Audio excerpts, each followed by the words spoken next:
Good morning, ladies and gentlemen. It's 10 o'clock in Brussels, and we're all set to go for this webinar on the Learn manual.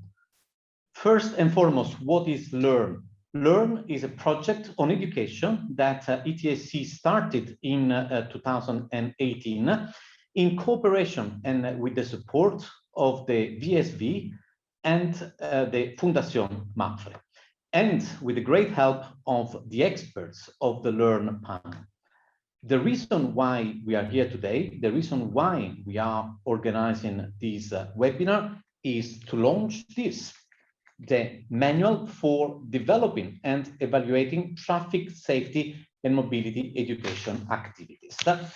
And the program for today is quite straightforward. After an introduction on the manual by my colleague Frank Mütze, we will have 5 experts from the Learn expert panel who will illustrate the steps, the recommendations from the manual by presenting how they did it for their respective projects.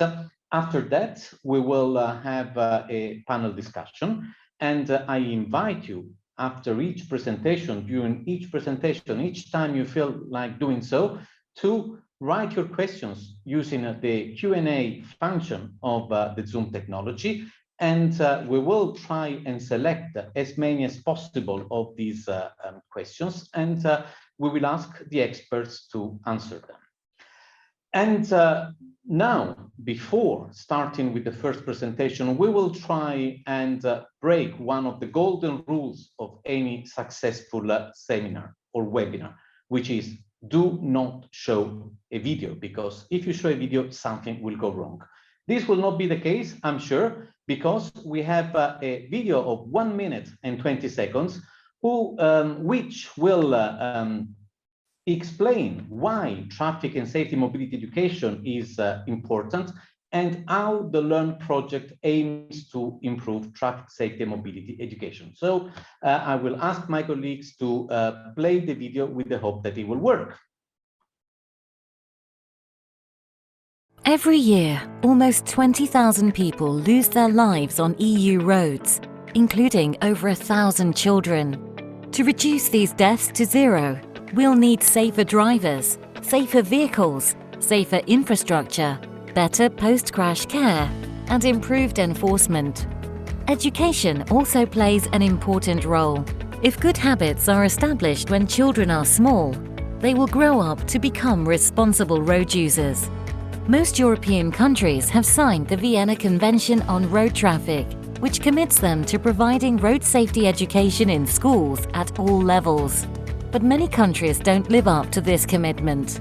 The Learn project aims to inspire improvements in the provision and quality of traffic safety and mobility education.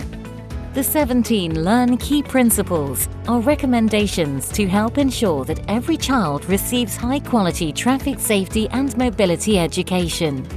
The free-to-use Learn manual is a handbook for developing, implementing and evaluating high-quality educational activities. Download the manual and find out more at www.trafficsafetyeducation.eu.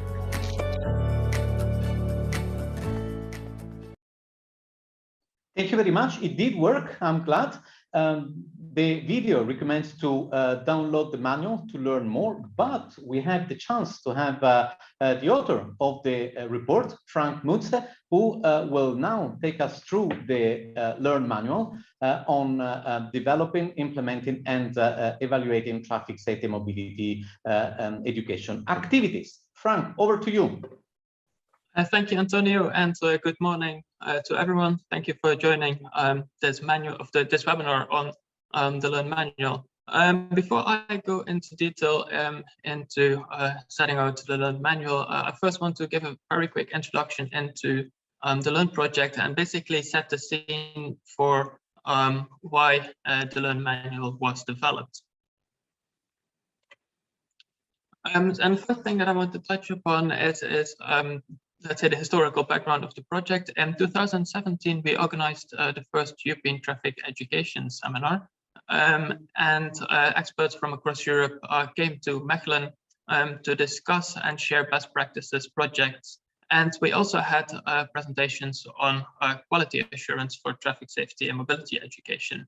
And one of the key takeaways from this seminar was that there was no common methodology in Europe with regards to the development and evaluation of traffic safety and mobility education, which in turn also, if there was such methodology, it would facilitate the sharing of best practices and the lessons learned.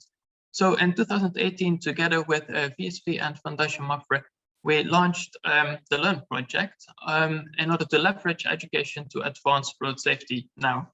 And it was launched with two aims, and the Learn manual, which I will present in a short while, actually aims to achieve both those aims. The first one is to improve the quality of traffic safety and mobility education in Europe, because the Learn manual sets out guidelines, recommendations, and tips when it comes to developing, implementing, testing, and evaluating educational materials, with the aim to ensure high quality material if the steps are applied.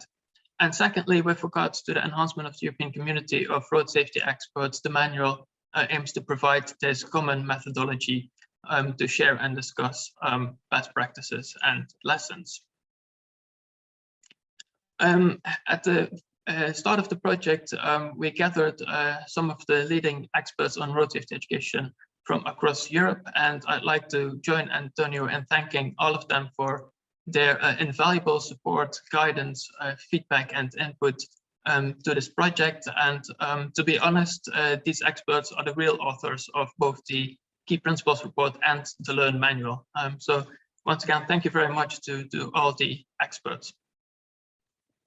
And one of the first things that we discussed with the expert panel was what exactly is traffic safety and mobility education. And we defined it as all measures that aim at positively influencing traffic behavior patterns. It's about gaining knowledge and an understanding of traffic rules. It's about developing and improving skills through training and exercise.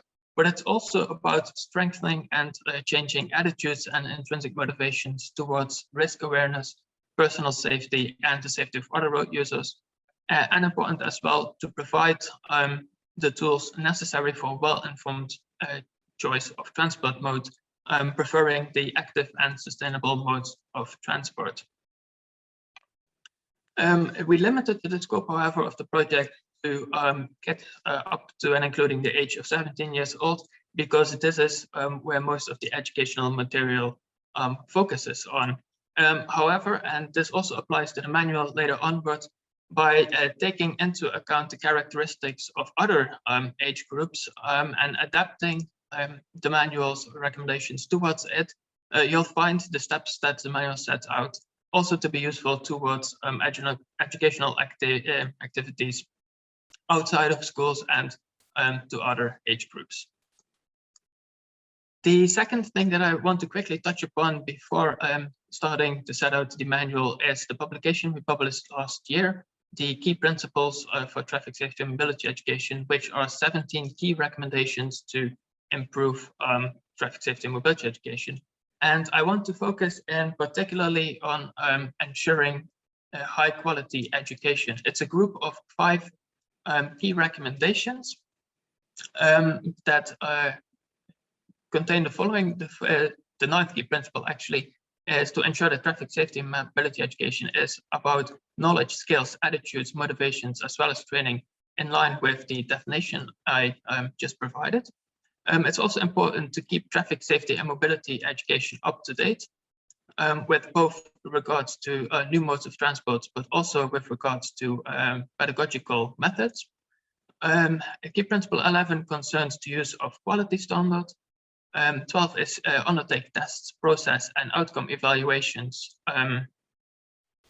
to assess whether your activity is having an effect. And the 13th key principle is assess pupils and let pupils assess themselves. So why are these 5 key principles so important? For 2 reasons. Firstly, it is because that projects that are designed poorly can have an adverse effect. And there have been projects that, despite the best intentions, actually seemingly have increased the safety risk and the unsafe behavior of its participants. And secondly, unfortunately, schools do not have unlimited resources, both in financial budget and time. And this money and time is better spent on projects that are well designed, tested, and evaluated.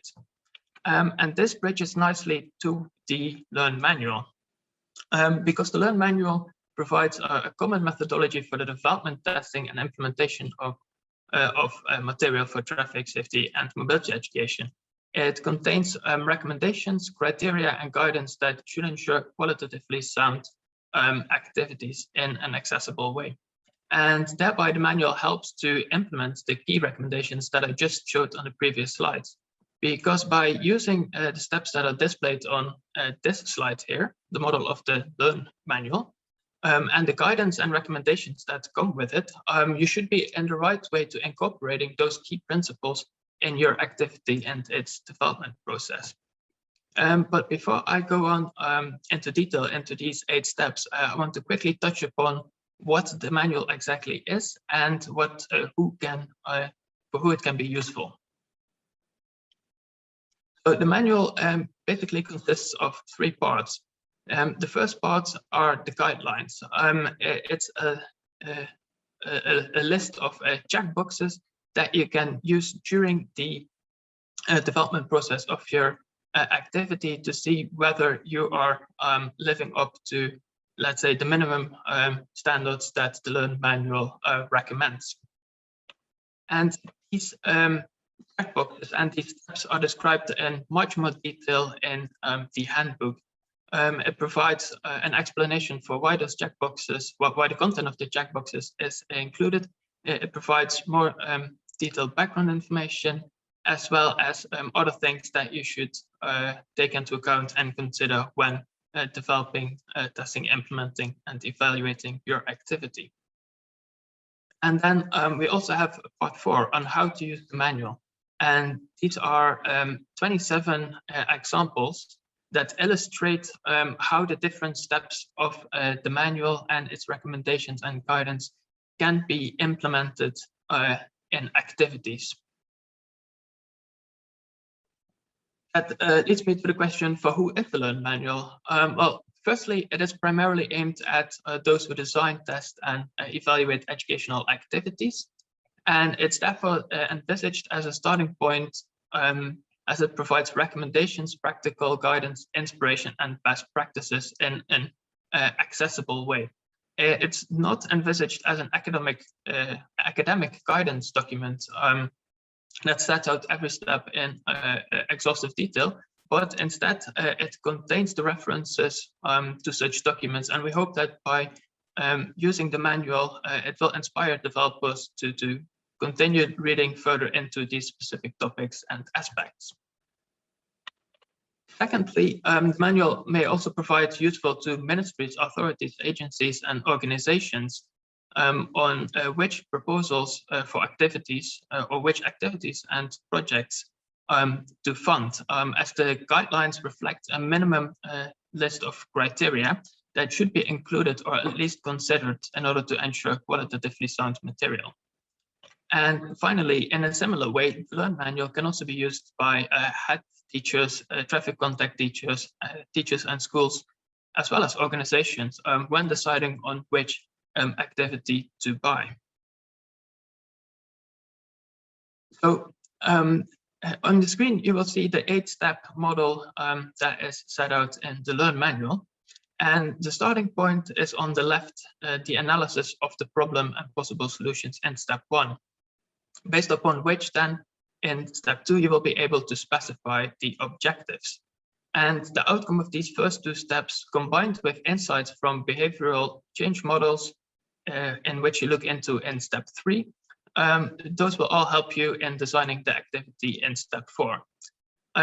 Next is pre-testing the activity in step 5, which is essential before starting and adapting the design if the pre-test shows changes are necessary.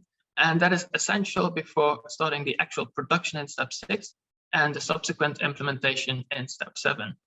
And finally, you have the evaluation of the activity in step 8, which will tell you if the objective for your activity were achieved or not, and which elements have contributed to these results. So it may look like a linear approach. However, the model is meant to be iterative, meaning that you'll have to go back and forth between the different steps. So for example, the results of the pre-tests may show that your activity is not working and that you should go back to defining new objectives and making a new design. And similarly, you should not only start to think about evaluating the activity only after you have implemented it, but as you can see on the slides, already in the early stages of the process. So I will now go through the manual of the model, and it's important before you start with the development to take into account 3 aspects. First of all, it's important that you develop your activity in line with your country's national goals for traffic safety and mobility education. And you may find these in the school's curricula, in other governmental policies, including, for example, to see if you can use interdisciplinary themes that you can link traffic safety and mobility education to, and also take into account road safety strategies. Because it is important that the objectives of your activity contribute towards achieving these national goals. Secondly, the learn key principles, and especially the group of key principles that I just set out on ensuring high quality education. And thirdly, the 5E model, and let me make that a little bit more readable. So much of the research points towards that pupil active learning, when followed up with reflection, application, recapitulation, and continuous assessment, yields good learning results. The pupils must be motivated and involved, and the teaching must be based on the pupils' prior knowledge. Furthermore, pupils should have the opportunity to explore, explain, and extend their knowledge and understanding. And a continual assessment should also be integrated as part of the teaching. And this is all captured in the 5E model. And the 5E model is simply called that because all 5 pedagogical elements start with the letter E. Engage, explore, explain, elaborate, and evaluate, with evaluation at the center of the model, because the purpose of evaluation is to promote learning, and because it occurs in all phases of learning.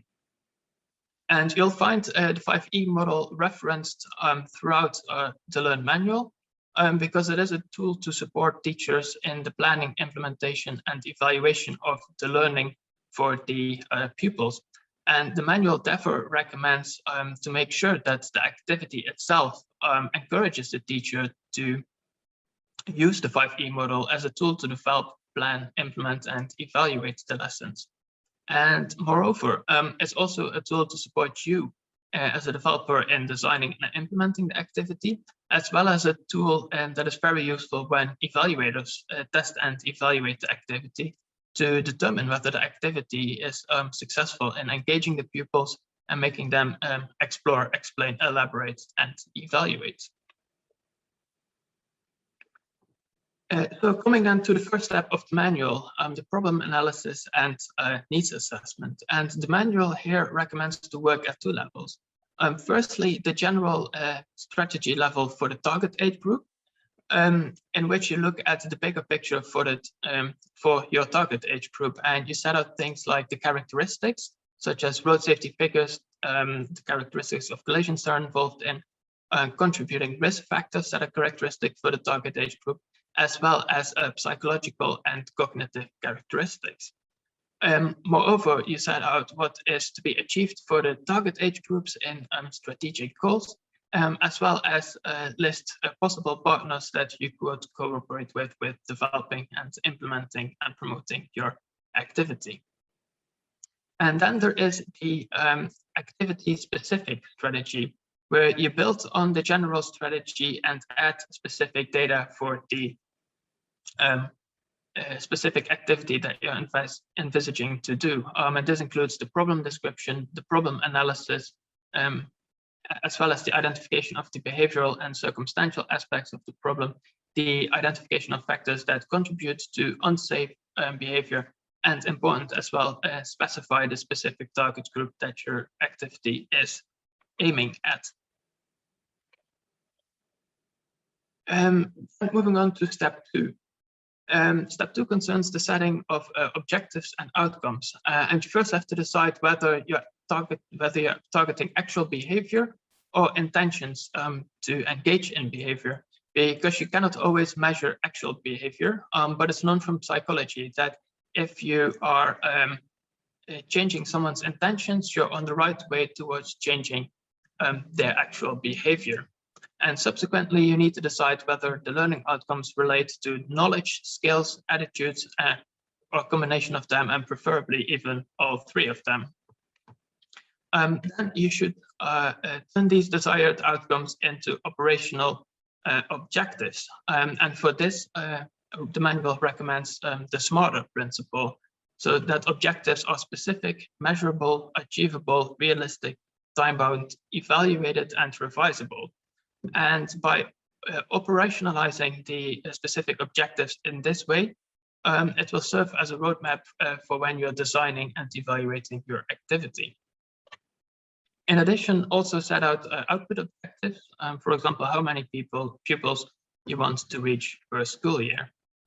And as I mentioned earlier, the model of the manual is not linear, but rather requires you to go back and forward between the steps. And step 2 is such an example of this, because after having set the objectives, it's important to already consider how you will measure, test, and evaluate them in order to ensure that the activity is indeed achieving them. And in order to be able to achieve these objectives, to determine whether the activity has achieved these objectives, it's important to already conduct a baseline before the pupils are exposed to the activity, so that you can later on compare the data before and after they have received the activity. Moving on then to step 3, and in this step you select and apply a theoretical model of behavior to the problem behavior that you have identified. And in order to define what you seek to modify and how you seek to modify it. And theoretical models of behavior allow you to understand what factors needs to be targeted when you want to change behavior.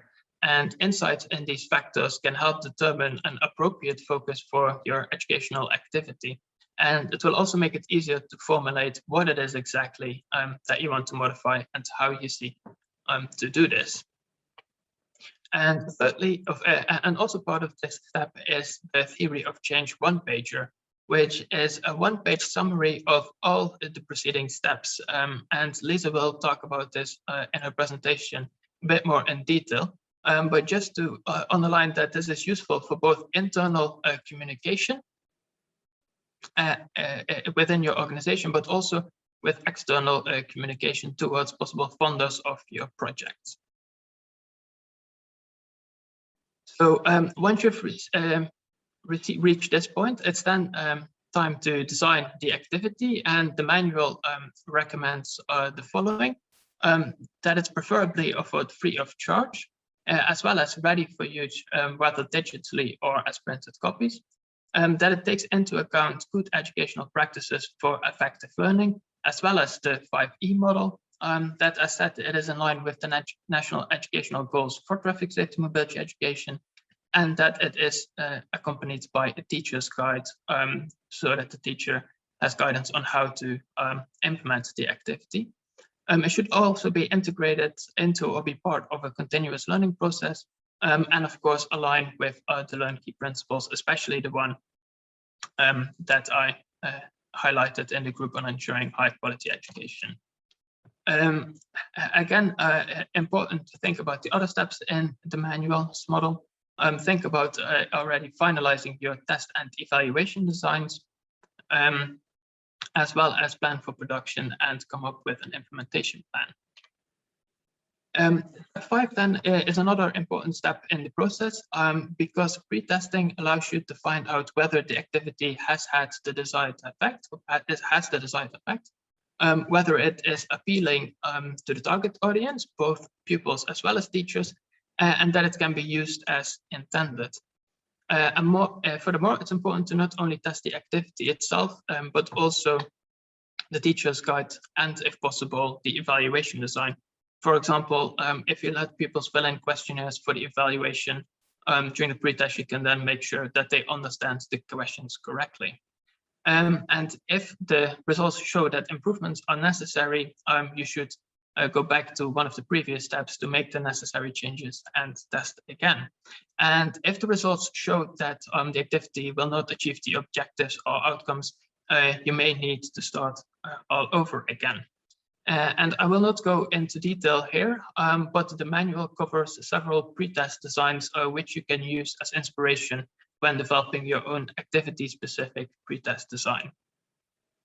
And when it comes to testing, but also later when it comes to evaluating, it is important to take into account data protection rules.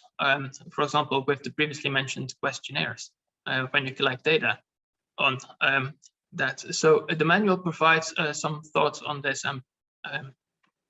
for consideration when you conduct such evaluations and testing. Moving on then to the production. The manual recommends to take into account that the end product meets the final preferences of the end user. Think, for example, about whether they desire a digital copy, a printed copy, or both. And this is, for example, one of the questions that you could ask during pre-testing.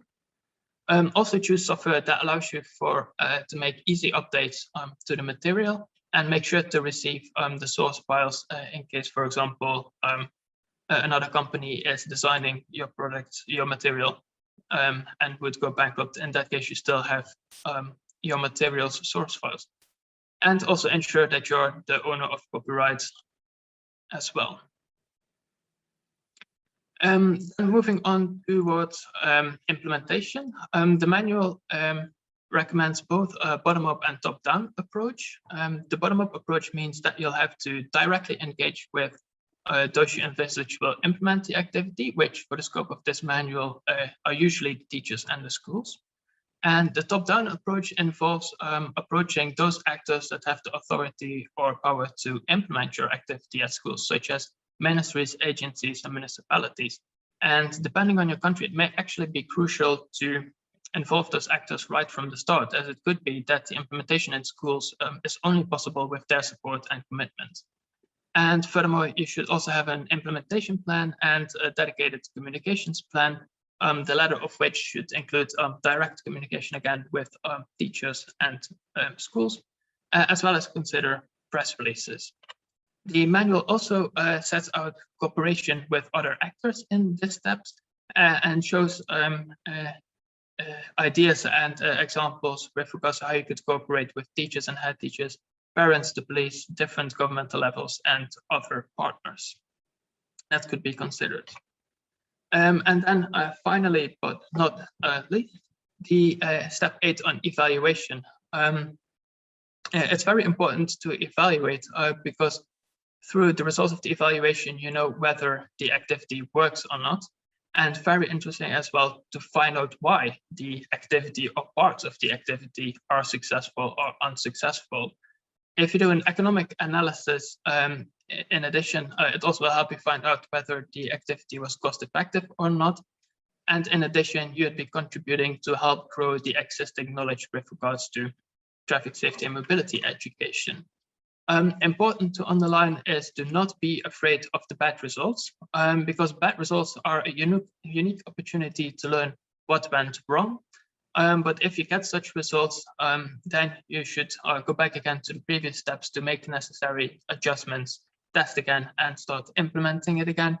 Or maybe you have to start all over again. And then it's important that you do, because again of that resource question about using time and money wisely on well-evaluated activities. I won't go into detail as Alain and Lise will talk much more about evaluation in their presentations, but I just wanted to highlight that the manual sets out information on different types of evaluations that you could conduct, the outcome, the process, and economic evaluations. It also provides tips on performing outcome and process evaluations. For example, it goes into detail into using indicator and which methods you can use for your evaluation. Importantly, it also sets out what the minimum things are what you should do when evaluating, that you do not just evaluate based on how many pupils you reached and how well they liked your activity, but that you also conduct outcome evaluation measures to see whether your activity has indeed led to changes. And moreover, the manual sets out different evaluation designs which may inspire you during the development of your own evaluation design specific to your activity. And these 2 points that I just mentioned are included in the manual, basically to say, don't be afraid to evaluate. Even if you cannot have the state-of-the-art, if you do not have the resources for state-of-the-art evaluations, there are simpler and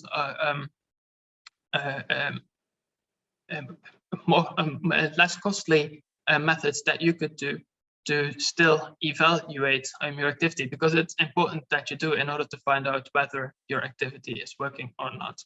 And then finally, it also sets out some thoughts with regards to the ideal requirements for outcome evaluations. So this was in short the Learn manual, and a bit later today you can download it from the URL on the screen, trafiksafetyeducation.eu/manual. Thank you very much. Thank you very much, Frank, to you for this very comprehensive analysis of the manual. It will be indeed available later today, as well as the presentations from today, as well as the recording of the video. I've already seen one question in the Q&A box, so the answer is yes, we will also make the video available. Now, the manual has clearly shown that in the process of developing, implementing, evaluating traffic and safety mobility education activity, there are various steps and activities, and in the following presentations we will look in more detail at some of these steps by looking at how activities from various organizations have taken these steps. The first presentation, I already have him on screen. Welcome, Werner. Is Werner the Dobbeleer from VSV with a presentation on setting objectives in line with the strategy. And his presentation will focus on the first couple of steps of the Learn manual and the setting of objectives and outcomes for VSV's cycling and pedestrian tests, which are in line with the national goals of traffic safety and mobility education. So, Werner, over to you. Thank you very much, Antonia, for this excellent introduction. Good morning, everybody. So I will try to share my screen. If you see this working. Is it okay? Okay, fine. Yeah. So I'm going to talk to you about setting objectives in line with a strategy and how we do this at VSV for our projects, as explained by Antonia. So first of all, it's important to distinguish between objectives and goals. Goals are, let's say, the final aim of your strategy. If you compare it with climbing a mountain, the final goal is, of course, reaching the top, but you will need indeed specific objectives on the way to the top. And the way these objectives are formulated, they will lead you on this way. And in fact, they are your strategy to reach the top. So a goal is mostly an overall destination. It has a broad scope. It's mostly on the longer term. It's often intangible and hard to measure. Where the objectives, they indicate specific steps to reach your goal. They have a much narrower scope. There are smaller parts in a larger strategy, and they are also tangible and also measurable. That's very important that they should be measurable. So if we take the example of safe cycling behavior. This is our general goal, our way to the top, let's say. That the way to the top is indicated by specific objectives, because we know that safe cycling behavior has to do with safe attitudes of the cyclist, of course. It also has to do with risk awareness, with the basic skills to maneuver a bicycle, for example, with knowing the road rules, but also with the higher level skills that you need to maneuver a bicycle in complex traffic conditions, for example. So all of these objectives can be expressed as measurable objectives. And that's what precisely we aim to do with our projects for primary education. It's also important not to lose the broader perspective out of sight. As was well shown in the video, education is just one part of the global picture. So we have these United Nations Sustainable Development Goals. And in those goals, a Vision Zero policy may be applicable in your country. So Vision Zero means no killed and seriously injured road users. Of course, also no killed and seriously injured vulnerable road users, pedestrians and cyclists. But the safety of pedestrians and cyclists also depends, of course, on the car driver's behavior. It's not only cycling behavior, cyclist behavior, but also safe infrastructure, which can, of course, influence a safe cycling behavior. And most of all, the safety culture within your country, the road safety management policies that are in place. So just let me explain what we do in Flanders. We've developed integrated teaching methods for pedestrians and cyclists in kindergarten and primary schools. So that's for age categories of about 3 to 4, up to age categories 11 to 12. And those integrated teaching methods are based on the attainment levels for traffic education set by the Flemish Minister of Education. I'll come to that in a minute. It's a graduated method, so it's a step-by-step learning process, and it contains operational objectives that are related mainly to the skills that children should have at each step in the process. And those skills are also expressed as knowledge and attitudes objectives. So for each phase in this learning process. There are traffic certificates per grade. For example, for pedestrians, we start with a bronze certificate at age 5. Then we go to the silver certificate at age 7 and the gold certificate, the last one, at age 9. For cyclists, we start with a balance bike certificate at age 5, bronze, silver, and gold, etc.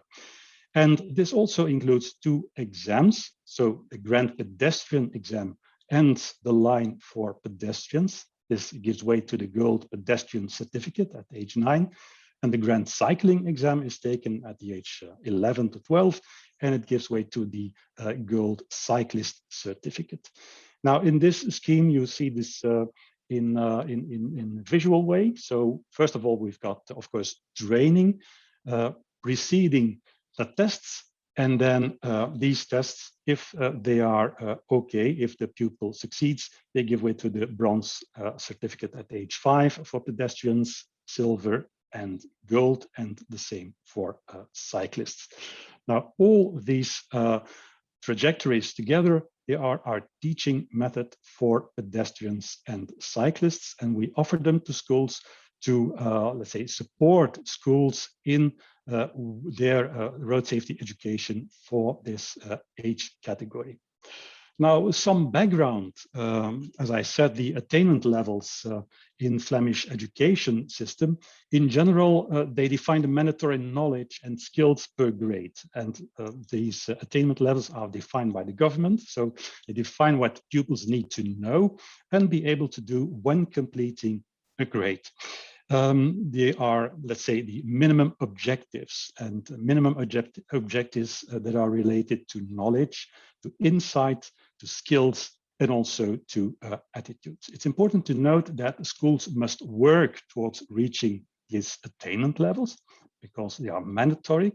but schools are free to determine the lesson's content and the teaching methods they use to reach these objectives, these attainment levels. Now we are so lucky to have attainment levels for traffic education and in primary schools, also in secondary schools. This is in elaboration. But for primary schools, the main attainment level is that at completion of primary school, so at the age of 11 to 12, pupils must be able to locate dangerous traffic situations in the wider school environment.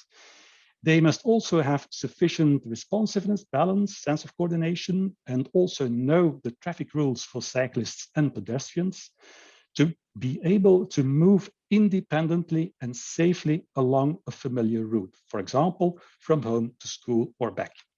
And they also must show willingness to consider other road users in their behavior. So this is the main attainment level for traffic safety education in primary schools. And this attainment level is the starting point for our learning method. Some other background are the casualty numbers. So this is part of our, let's say, problem analysis for this age group. We see that traffic casualties start rising for pedestrians from the age of 6 onwards, and for cyclists a bit later, age 7 to 8. But in any case, this age group 6 to 11 years old, clearly starts having problems with safety for pedestrians and cyclists.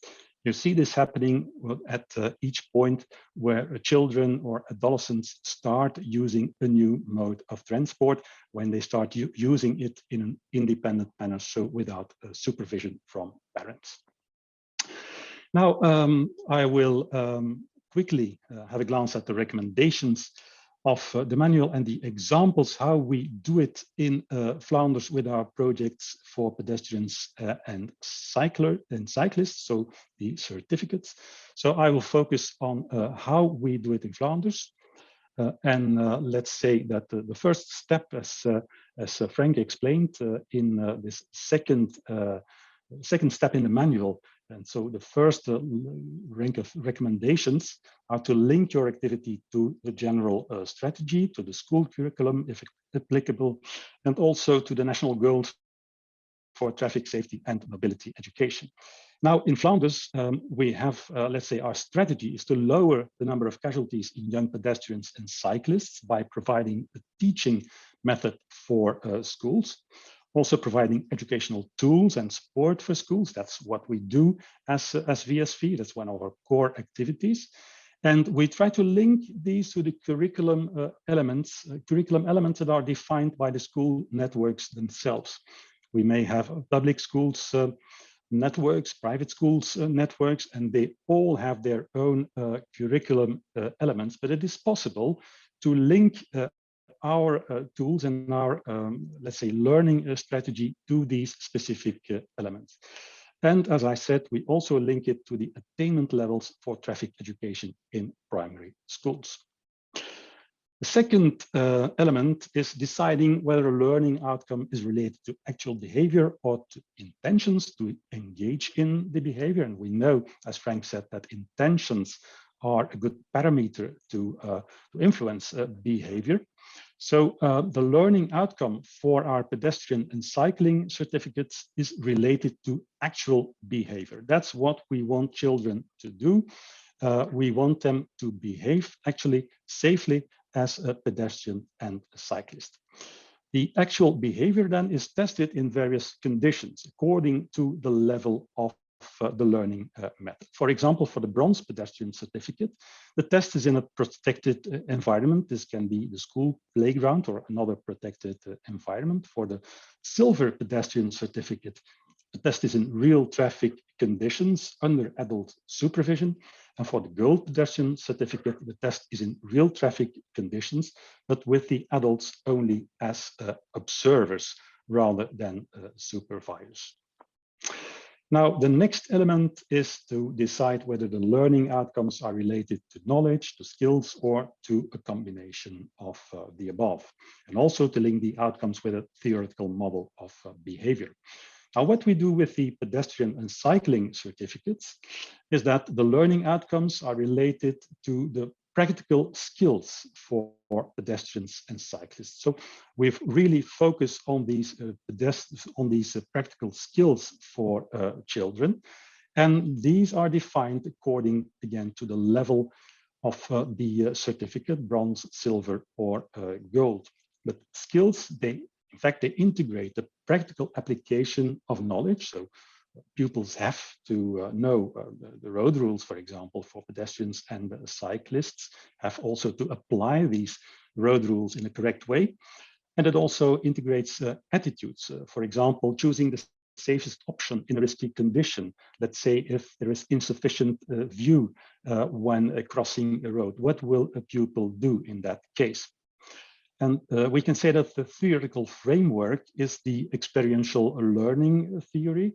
And we also use elements from motivational psychology. So not really a distinct theoretical model, but a learning theory, let's say. So then we move on to the recommendations to formulate outcomes in terms of operational objectives and to define what elements specifically you want to see changed, to what extent and in what time frame. Now, our operational objectives, as I said, are the specific skills needed to succeed the tests or the exams for the bronze, silver, and gold certificates. The time frame then is the lessons and the practical training sessions leading up to the test or the exam. So the exam is taken, let's say, in the second grade of primary school at age 7 to 8, and so the time frame leading up to that is the training and the lessons just before, so in that school year or the preceding school year. Examples of smarter objectives are the skills and the sub-skills for the Grand Pedestrian and the Grand Cycling exams. I will just show you that in a minute. And the tests or exams also serve as milestones in our integrated teaching method, as you saw in the visual overview. So it's really, they set out, let's say, the way to reaching this competence, this set of competences to be a safe cyclist or a safe pedestrian. The operational objectives for the Grand Pedestrian exam, some as an example, the specific skills needed to succeed the exam are to recognize dangerous situations and to respond safely to them, to choose a part of the road to walk if there is no footpath. So where will you walk if it is if you don't have a footpath? To walk left on the roadway if there is no footpath, or hard shoulder or bike path to walk safely. To walk on the roadway along an obstacle that completely blocks the footpath. So this may pose a safety issue, of course. To cross the road safely in different conditions, for example, on a zebra crossing without a traffic supervisor, at the safest place on the roadway, so not between parked cars, not in a bend, or at an intersection with traffic lights.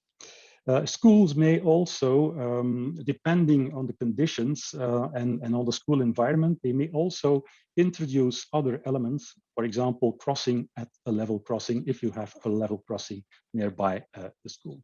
It's important that each operational objective is defined as a set of sub-skills. And here you see the sub-skills, for example, for the skill, let's say, to cross the road at the safest place.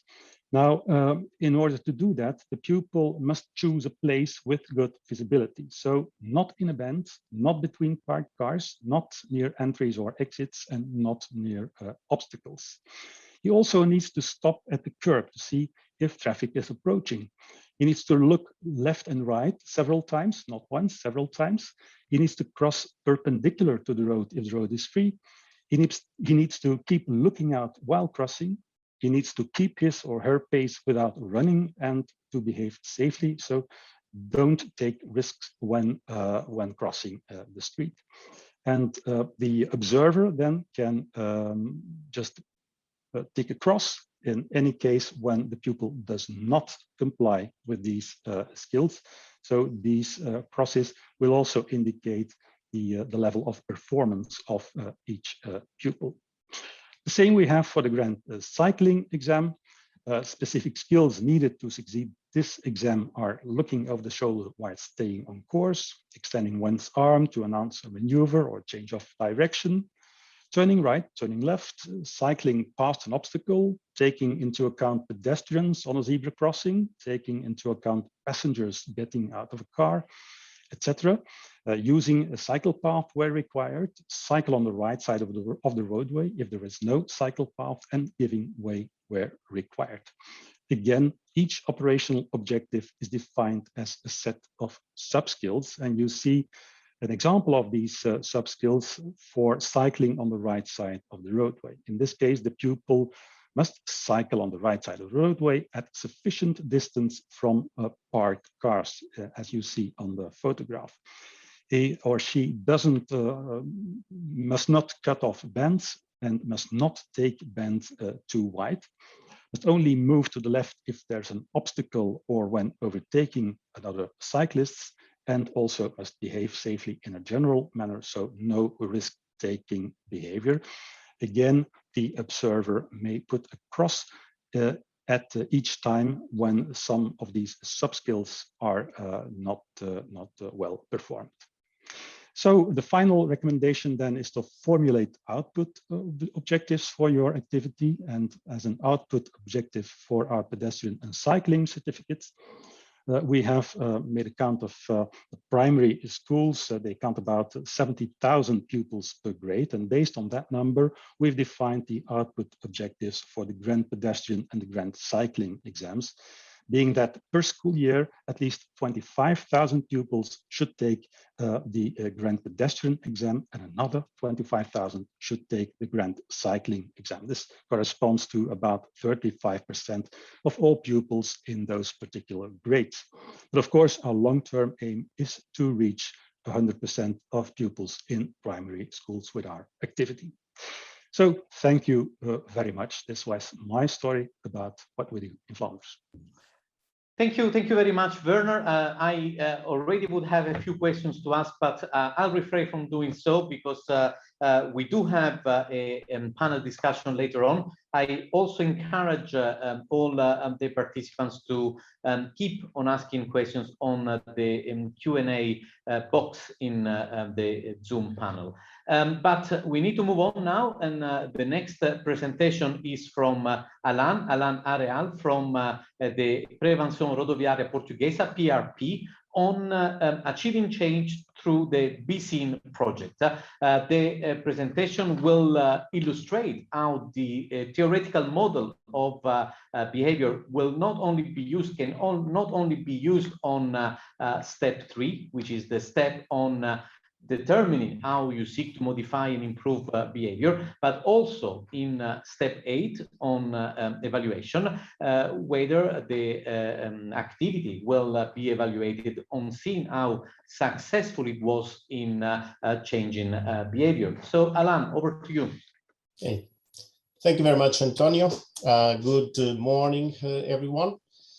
So today I want to talk and share with you our experience in BSIN project developed by PRP. I will give an overview of the project, and in the second stage, and the most important, how we evaluate and assess the impact of the activities on the behavior through the behavioral change theories. The projects that PRP developed come from, all them come from in-depth analysis of the information that we have and the data that we have. If you don't have it, we try to collect it or find some evidence that support the implementation of the project. So we look for data in accidents database on safe performance indicators, observation, self-reported data, and also in the literature review. And this project was not an exception. We look for the information that was available and also collect some of them through questionnaires. We found out that in this analysis that around 6% of accidents with deaths or injuries involve pedestrians, and these represented 22% of deaths and almost 20% of serious injuries in all road accidents. On average, each run over with injury causes 34% more deaths and 20 more serious injuries than the average of all accidents. Another finding that we came up from the analysis was like 48 of fatalities and 37 of severe injuries on pedestrians occur in conditions of poor visibility on the night or during the dusk period. Was also clear that pedestrians was the most vulnerable road users, and mainly children and elderly are the ones that are most at risk. So we were the primary target that we defined. Concerning the risk, we also find that the risk of being involved in an accident is 2 times higher during the night than during the day. And also, when a pedestrian is walking at night without retroreflective materials, has a 8 times higher risk of accident than if you use a retroreflective material. We also had a look at some literature review, and some studies conclude that 32% of pedestrians hit by a car show difficulty in seeing the vehicle that hit them. And about 40% of drivers show difficulty in seeing the pedestrians who run over. Also interesting that the higher speed of the speed practices, the shorter distance at which the pedestrian is detected. This means that we have a higher impact speeds, and of course the consequences are more severe. So the only way to make the pedestrians, or to increase the visibility of pedestrians, is to guarantee that you have a good color contrast, and you just can achieve that using or promoting the use of retroreflective material. So based on this is just highlighting some findings that we find out from our analysis, but of course much more information were analyzed and more conclusion. But just to have an overview of the situation and the background before the project starts and before we start designing the project. Based on these analysis, we start defining objectives, and we have a general goal that was reduce the accidents involving pedestrians during the night and twilight periods. And to achieve the general goal, another specific goals were defined. To increase the retroreflective material usage rate in pedestrians while walking during these periods of poor visibility, and also raise the awareness about the importance, advantage, and need of using retroreflective material. Also raise the pedestrian awareness about the increased risk in being run over while walking during these periods of poor visibility. And of course that drivers also play an important role on this problem, and raise the awareness about these problems among drivers, also a specific objective. So based on these objectives, we define our targets. As primary targets, as I said before, was children and elderly people, just because they were the most at risk. But to support the changes on behavior that we'd like to promote, we also defined some secondary targets, like teachers, parents, drivers, and general public. And all the activities were developed and designed thinking on these targets. So to give you an overview of the activities that involve these projects, we start developing a website where a lot of information about the project, but also about the retroreflective material were available. How it works, how you can use it, where you can find it.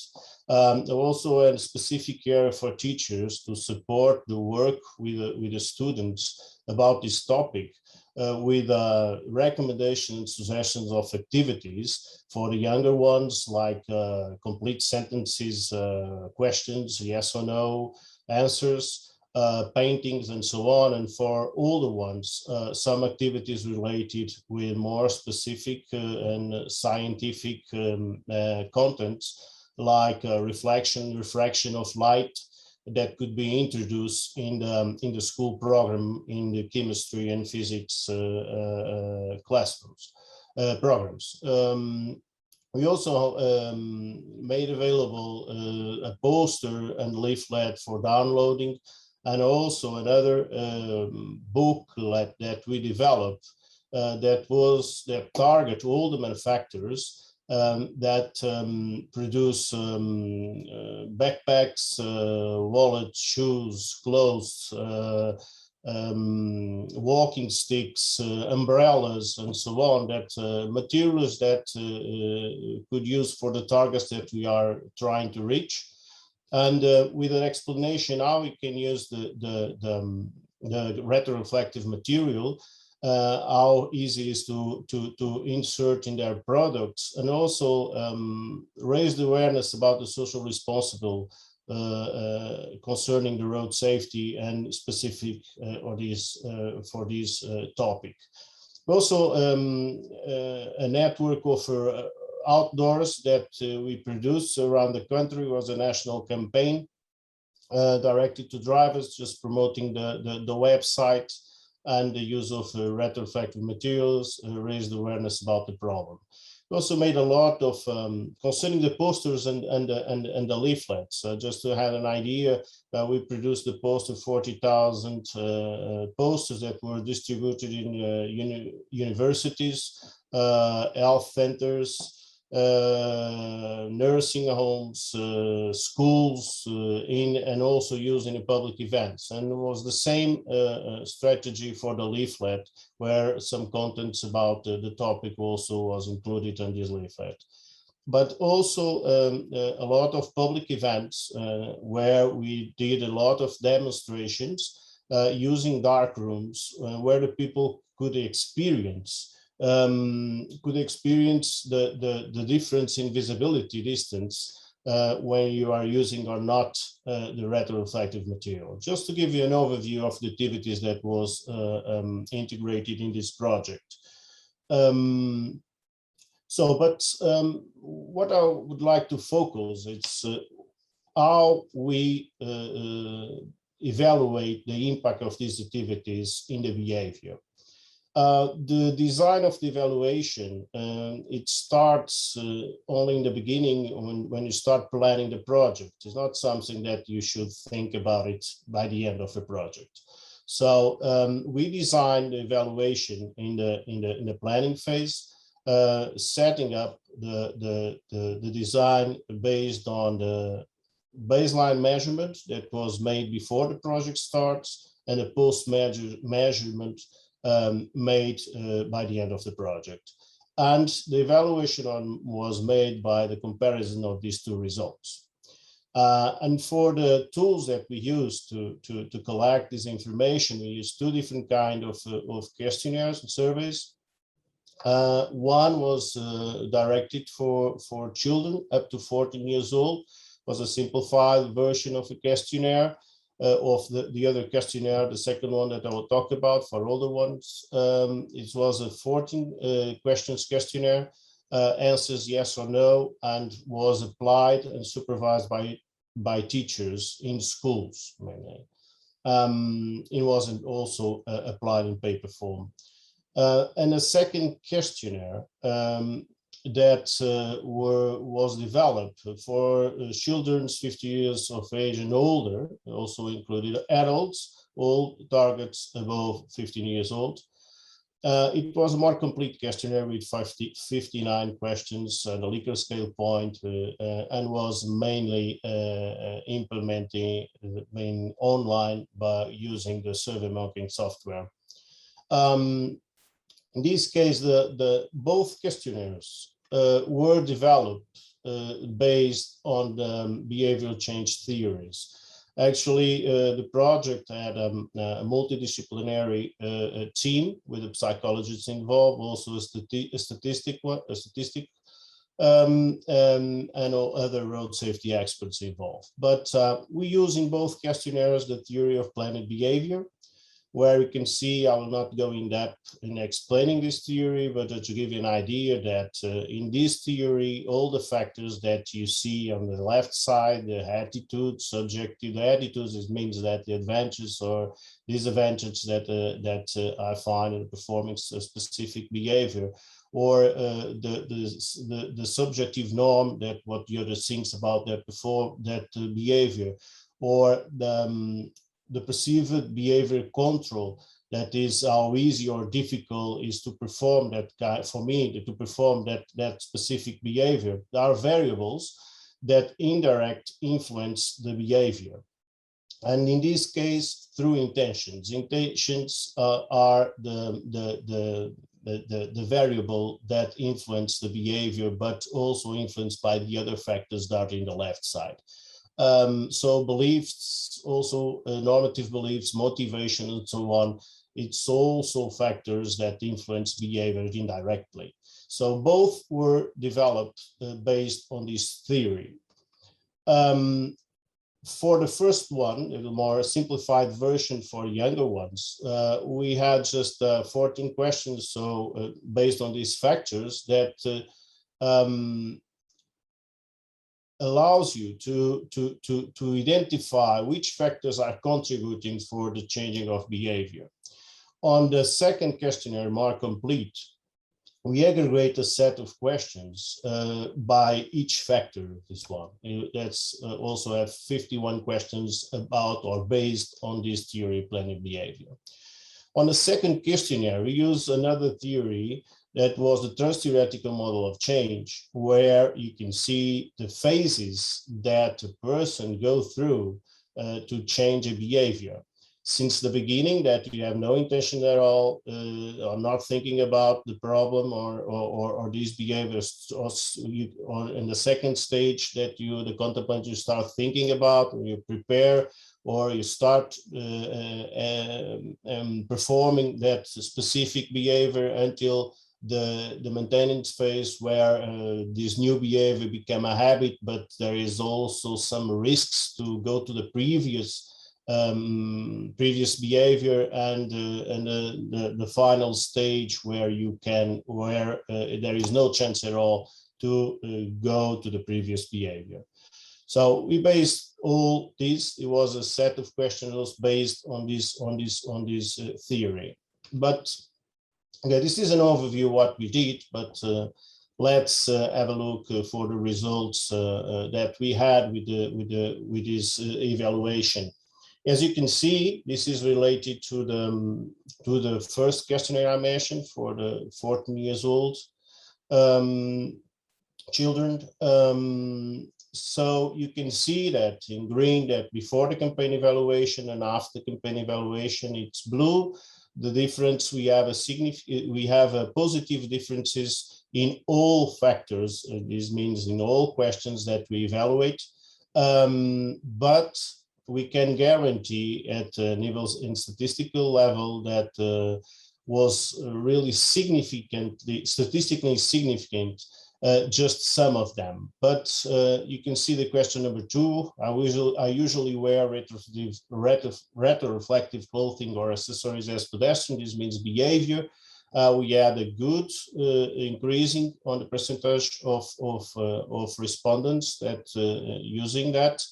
But we also have some relevant increases and positive impacts in the questions related with intentions, but also with, you can see here in the question 8, with the subjective norm. It's the other ones that support or thinking about what is new behavior. So some factors become relevant on this evaluation, and you can say and can guarantee that they are reliable. These ones that you have the asterisks are statistically reliable and significant, and you can guarantee that they have influences in the change of behavior. So for the second questionnaire, as I said, we use these two behavioral change theories. And you also a socio-demographic characterization, a group of questions that we use of the age, where you include the gender, the age, education qualifications, as well as some questions related with means of transports, and also related with the travel and type of travels and so on. So the results that we have, we aggregate all the results. We can see here that the results were not significant in the behavior and also in the perception of behavior control. But in the intention, attitudes, and subjective norms, we can see significant, statistic significant differences and positive difference here, that these were the factors that also influence the change in, that can influence the change in, might influence the change of behavior. For this, the results, the previous results that I presented was based on the plan and behave theory. These ones are related with the questions that were built over the trans-theoretical model. And you can see this also important and significant changes. There is a decrease in the number of people that doesn't have intention of thinking about the problem, and also that ones that start thinking about. But we have also good increasings here in the percentage of people that are start thinking in adopting a new behavior. This means start using retroreflective material, and also the ones that more significant difference in the ones that really start using a retroreflective material. And not so good in the maintenance. That means that probably some of them that quit to use the retroreflective material. So, but in general, we can say that this project has positive results in both in children in the age of 14 and in all the others that were or have contact with the project. Of course, we also realize that the rate usage of retroreflective is very low, but the evaluation showed that we need further activities in order to promote the use of the retroreflective material, also increase the use and improve safety.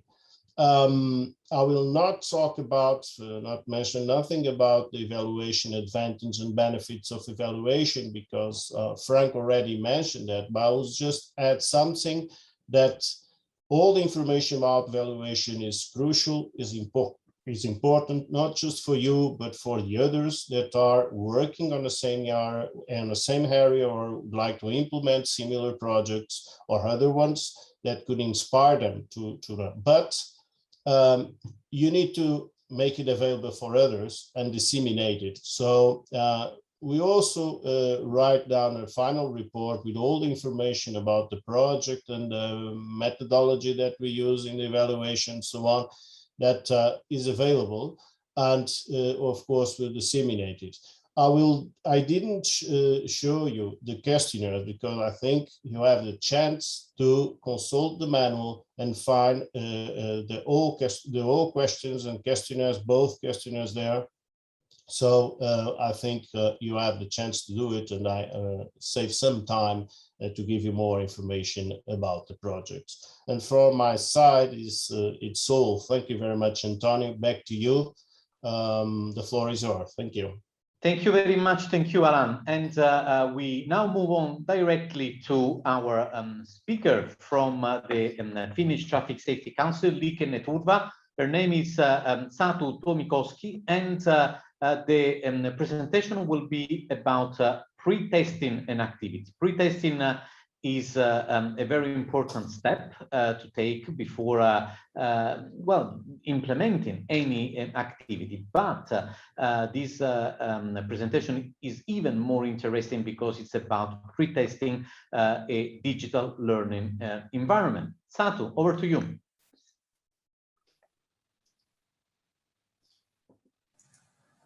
Hello, and thank you.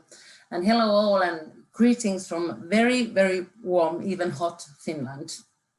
And I will tell you about pre-testing our material for schools, but first I will shortly tell you something about us and traffic safety school in schools and Filla and Rilla.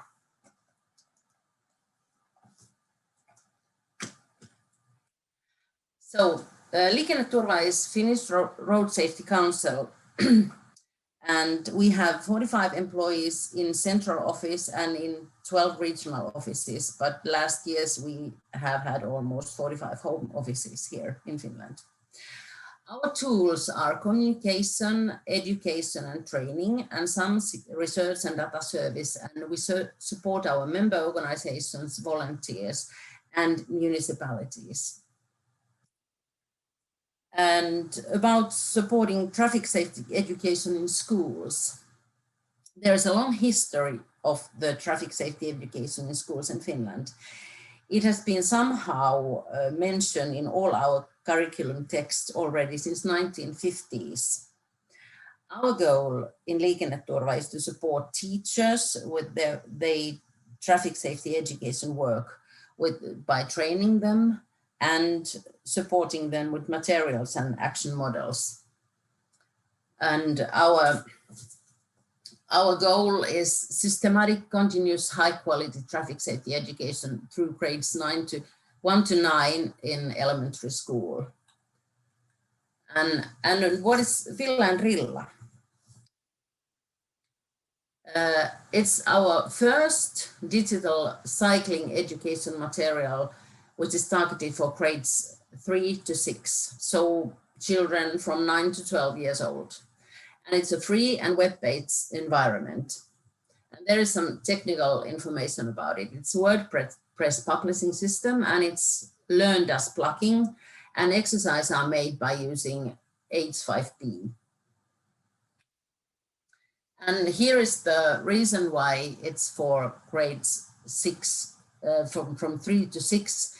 It's from our national core curriculum, and it says that children from 9 to 12 years old, their particular attention is paid to pupils' skills of safety cycling and using appropriate safety and protective equipment.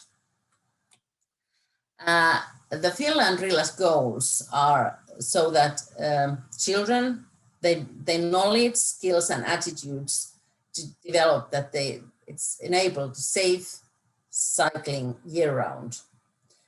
And also our goal is to make it so good that it's widely and actively used by teachers. So it's easy to use in everyday life in school.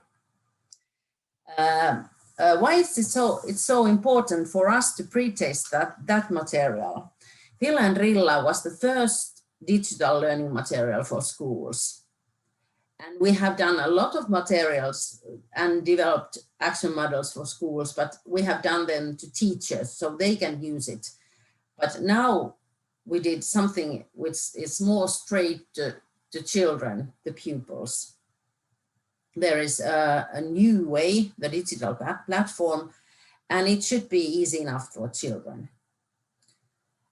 First, Filla and Rilla was published in 2018.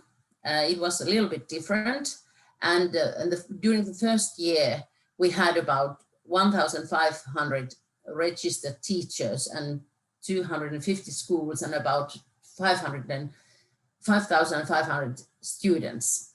But we did a survey after a year, and we noticed that teachers liked Filla and Rilla, but they thought it was complicated and not easy to use. And we also noticed that the studying was not so planned as we hoped for. So we decided to update it, Filla and Rilla. And then we decided that there is no registration required, so it would be easier to use in everyday life in school. And there will be more guidance for students in which order to study. And here is the structure of Filla and Rilla. There is 4 levels, and each level contain main modules and some bonus modules. And there is exercises in every modules. And the structure encourages to learn things in the right order. There is also a level for bicycle maintenance, and there is also VR environment exercises. And there is demo level for those who want to know what is Filla and Rilla. What about the pre-testing? We did that in 3 different phases. The first phase was divided in 2 sections. First, we did order testing the platform and the exercise. It's mostly technical malfunctions to find. We did that with different devices, laptop, mobile phone, tablets, and different browsers also. So we can use that it worked in all those. And then we also tried to find some clerical errors there and maybe lack of exercise feedbacks also. And after that, we did what needed to correct those things. And then we have testing with experts. So we can find out that Filla and Rilla's structure and content and exercise were okay. And those experts were teachers, expertise of traffic safety, traffic rules, and digital applications. And the second phase was, I think, almost the most important phase. We tested with children and their parents. We did that during the summer when there were no school. They were on the summer holiday. And we did that to find out how Filla and Rilla exercise are understandable for children and also motivating for children. And we also want to know how long it takes to complete exercise modules. So we had 10 children for grades 3 to 6 with their parents, and children's tasks were to complete the modules and answer how fun it was. And the parents' tasks were to monitor the children and fill the form after every exercise module. Here you can see what was asked about the parents. So how long does it take? Was it easy? The child to understand what to do? The child, did he have fun when doing exercises? Were the exercises too difficult for the children, even though he understands or she understands? Was it easy for the children to make ready this module and concentrate for all exercises? And we ask also the parents to write down remarks of the module and about testing. And what we ask about the children, we ask how fun it was to do, how fun it would be to do the exercise again, and how fun it would be to do the exercise during the school days. And when we got that information, we do the changes, what needed. There were not much, but we did something. And then was the third phase, testing with classes. How usable, to find out how usable and easy Filla Rilla was in the classroom use. We had 3 schools and 5 classes from grades 3 to 6. And when the classes were using Filla Rilla, they were monitored by us. So we noticed if there's something difficulties. And we ask pupils to fill forms after using material. And also we talk about the teachers, how they can see that idea. And there's some answers from one grade pupils, third grade class. How fun it was to do the exercise was the first question. And you can see there almost everyone liked it.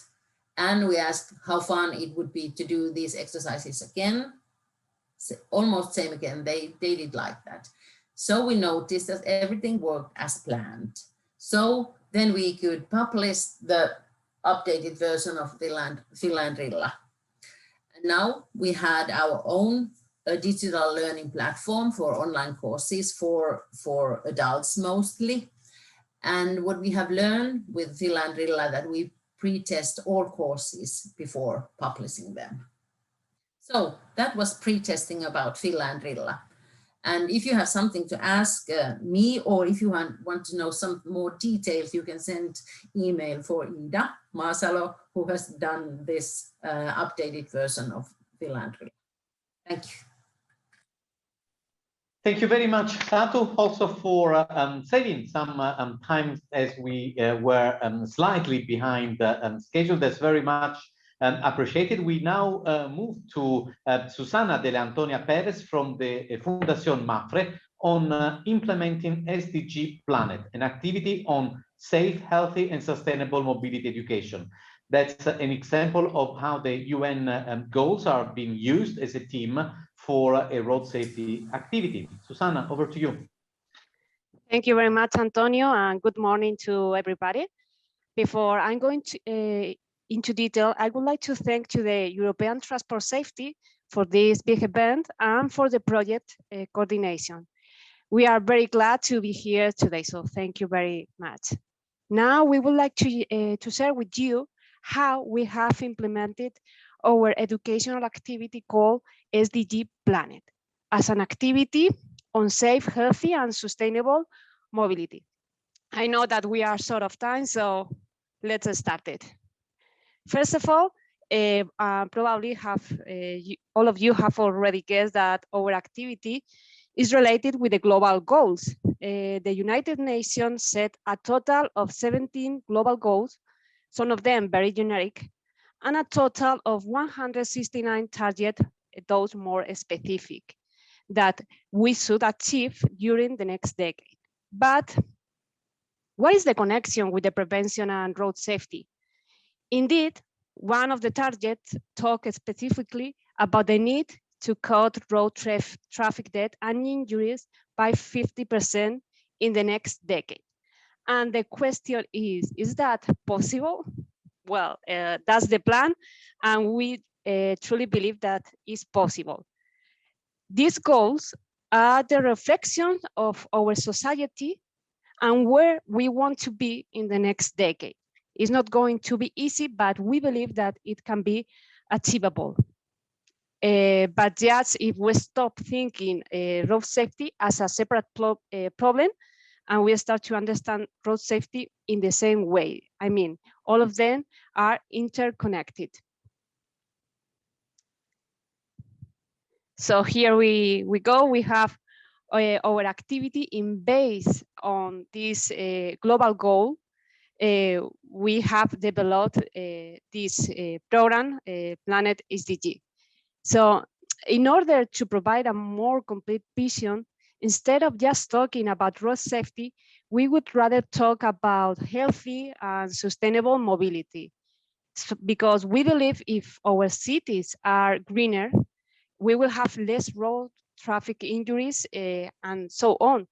Because our final goal is to teach to the students values.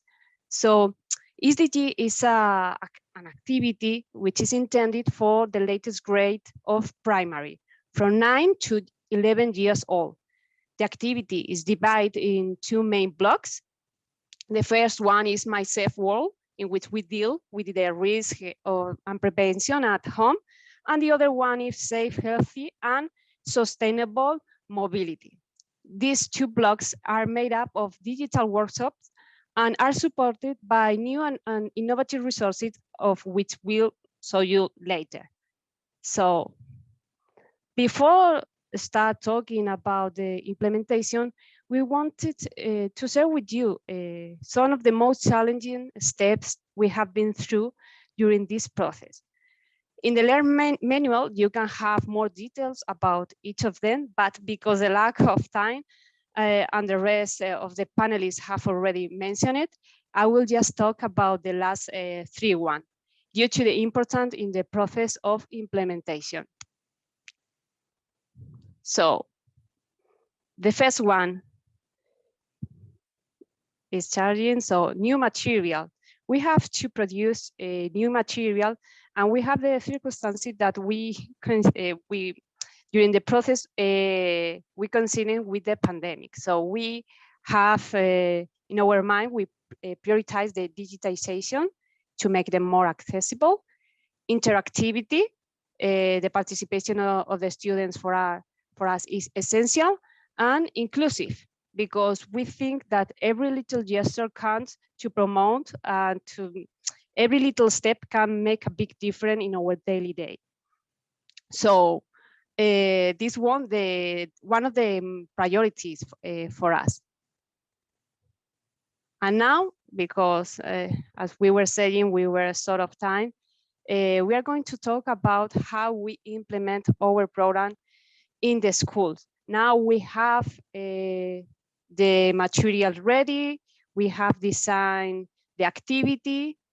Now what we have to do? Well, I think this is one of the most difficult and challenging steps because it's difficult to get into the schools. I would like to say as well that during this month, we are about to finish our pilot phase of implementation initiated at the end of this year. So as I was saying, this phase is one of the most difficult ones because there are many factors that can influence in the implementation of the program, can be legislation, the location of the activity. Well, everything can affect to the implementation of the program. So in our case, we set this step, invitation to the school. And for that,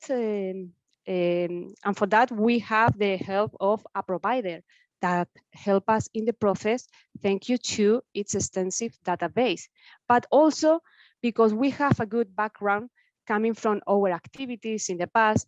We also have contact with the municipalities, police, and so on. And at the end, that's very helpful if you want to invite to the school to participate in the program. The next one is, well, before going to the school, we like to send a little bit of homework to the teacher and to the students. Now that we have booked an appointment with them, we start the pre-working, no? Using the concept of learning, the flipped classroom, we get the students more involved, and that allow us to use better the time that we have later in the class.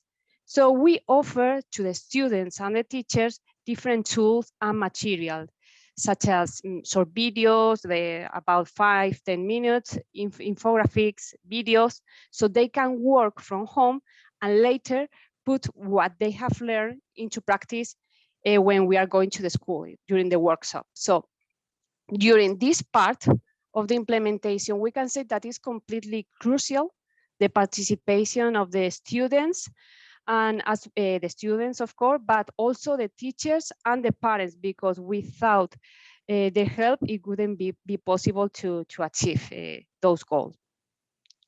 So now that we have sent them a little bit of homework, now we have the opportunity to go in to the classroom and put into practice what they have learned. Here you can see a picture of one of the tools that we use when we want to teach them about sustainable road safety. So as you can imagine, due to the pandemic, we have not face-to-face activity. So at this moment, our workshops are online. In this case, this is the kind of difficulties that we have to deal, but I suppose that everybody else have the same problem at this moment. So what are the most difficult problems that we have to face when we are doing this kind of activity online? Well, we have poor connection of internet, you are not able to look the kids directly. So that makes a huge difference if you want to teach them something. So that's very important and is necessary to take into consideration. So during this session, we try to reinforce their knowledge using new tools, as for example, this one. This one is a virtual home that we have in our website. It's completely free and accessible for everybody. And we try to teach them about how to prevent any kind of injury. I will show you, there is a picture of a person that wants to get inside the car. So they need to find the different mistakes that the people are committing, the crime, no? so they can know the mistake and then learn about it. This is just a small example of one of the tools that we are using during our workshop. After when the workshop is done, we want to keep working with the students and with the teacher. So that is the reason, because we propose them to participate in this small classroom project, which consists in the creation of a college, of a college. So here we have a couple of them. I would like to show you some of them. They are very creative, as you can see. And at this moment, more than 1,000 students have already participated in this small classroom project. But that's not all. I mean, we have been pre-working with the students and the teacher. We have been also working with the students in the classroom, and after that with this small project. But we also wanted to put in practice what they have learned, because at the end, you cannot learn cycling if you don't have a bicycle, or you don't know how to you cannot prepare yourself properly if you don't face a real situation. So maybe in the future, when the pandemic is gone, we would like to include this activity as well. We have some mobile units that we would like to bring to the school in order to show them how everything about road safety and how to behave properly on the street. So, and I'm almost finishing, and just to summarize, I would like to say that it's crucial to establish inclusive partnerships. For example, police, municipalities, ministries, no matter the level, can be teacher or parent, because we believe that sharing the same values and the same vision helps everyone to grow and meet the 2030 agenda. So we believe in that, and yes, we wanted to give you some example of one of our new resources that we are using in our workshops. All of them are completely free. They are available in our website, and some of them inclusive we have in Portuguese, English, and also in Spanish. So thank you very much.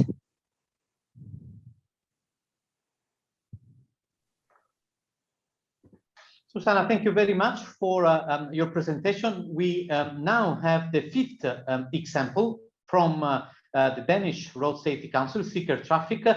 Lise, Heiner, Schmidt, I already see her on the screen on evaluating the Road Safety Live initiative. If you read the part 4 of the manual, and I'm sure you'll have the occasion to do so, you will notice that this initiative spans over various steps of the manual. For example, it's on step 2 about setting the objectives. It is on step 3 about the theory of change, and of course it is on step 8 about evaluation. So Lise, I'm sure you will have a lot to cover, so the floor is yours. Thank you very much, Antonia, and hello to all of you. Please change. So my focus in this presentation will first be about what is Sikker Trafik Live and the situation from 2014 until now, the process we have been through with a new evaluation setup for Live, and the different steps in this setup, a few results, and then I will sum up. So what is Sikker Trafik Live? And I'll call it Live from now on. It is an educational initiative aimed at the oldest pupils at primary and lower secondary schools. So this is what we in Denmark have called 8th to 10th grade. So it's the 13 to 16 years old. And this initiative, it's free of charge to the schools, and it has been operating since 1987. Live is one of the Danish Road Safety Council's most used educational activities, and more than 35,000 pupils in grade 8 to 10, they use this intervention and get a visit from Live every year. And compared with some of the other materials we have heard about today, these live visits are never digital. They are always at schools, and that's very important to us.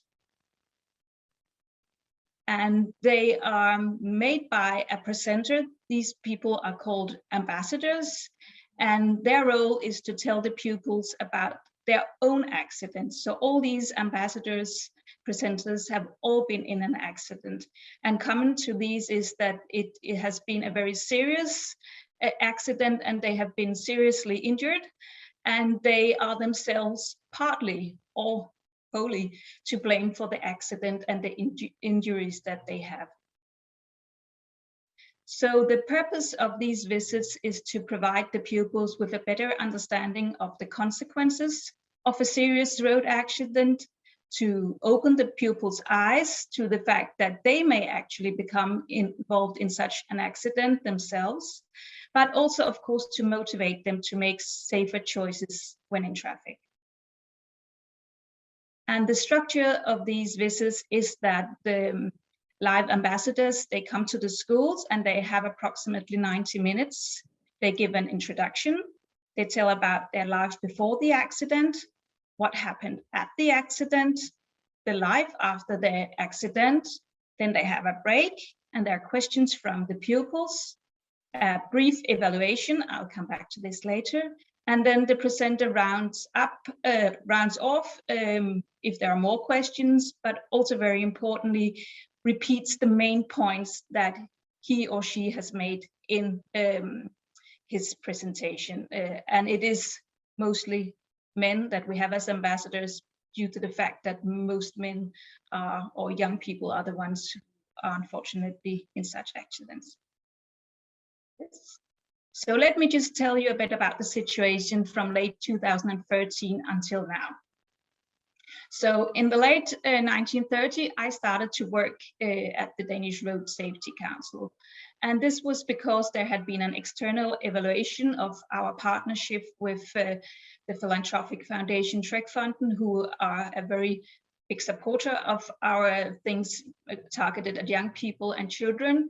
And this evaluation said that better structures were needed and too much tacit knowledge was in the organization. So I was hired in as a sort of internal consultant, and I'm still working as an internal consultant in the organization in our own document or insights department, we call it. So the status for Live when I arrived was that they did have some objectives and KPIs, but annually it was only number of visits pupils. And since it started in 1987, Live had been evaluated by external consultants at different times. But for instance, there was no baseline measurements made. So a new evaluation setup was needed.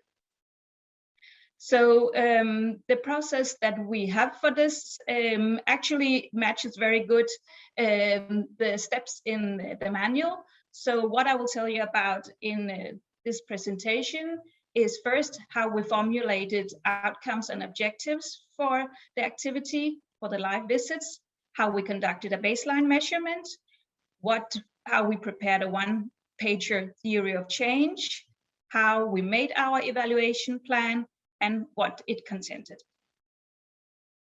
So the first step is formulating outcomes and objectives for the activity. So in this process, we started sitting down, me together with the ones here from our organization who are in charge of Live, and we discussed what is the most important to focus on and to have objectives so that we could see what Live achieves and what to evaluate. So the first thing we did was to look at our national goals. And I've just put in here the national goals for the 9th grade.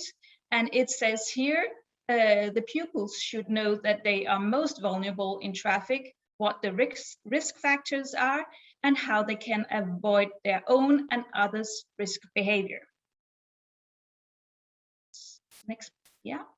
So secondly, in this step, we also went out, I together with the ones in charge of live, to observe several live visits to be totally clear on what to focus on in the objectives. And we also reviewed behavioral models, the 5E model and the didactic relations model, more about this in the manual. And we focused on making objectives which were in terms of knowledge, reflection, attitude, and behavior, because we wanted the live visits to achieve this. So I've just listed some of them here. And as an example, in terms of knowledge, the pupils should know after a live visit that they should know at least 2 collision and injury factors. For instance, that it is speed, alcohol, seatbelt, and inattention. They should also know that they themselves are part of the most vulnerable age group in traffic, and they should know how to say no to others. How do you do it in real world? Very important for this, because of the age group, is also the reflection part. The pupils are now older than younger pupils, so we want them to reflect on what could have prevented the collision they have been told about from the ambassador. And how does this make them reflect on their own abilities and own behavior in traffic, and also to decide on their future behavior in traffic. So if we look at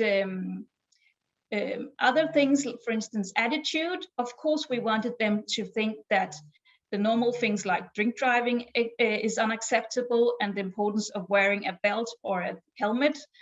But also, if we look at behavior, of course, we wanted them to have less risky behavior while driving, for instance, a bicycle, a moped, or later when driving a car or being together with other youngsters who are driving. Change. So thirdly, what we did in this step was to make a baseline measurement. And we did this by making a survey, a quantitative survey, a questionnaire to pupils before they had a live visit. So we had a lot of pupils who were going to have a live visit, and just before it started, they had a questionnaire. In this way, we also, as part of this, also went out to test if the questions we had in our questionnaires, and also the answers in the questionnaires, if they were formulated in a way the pupils could understand and answer.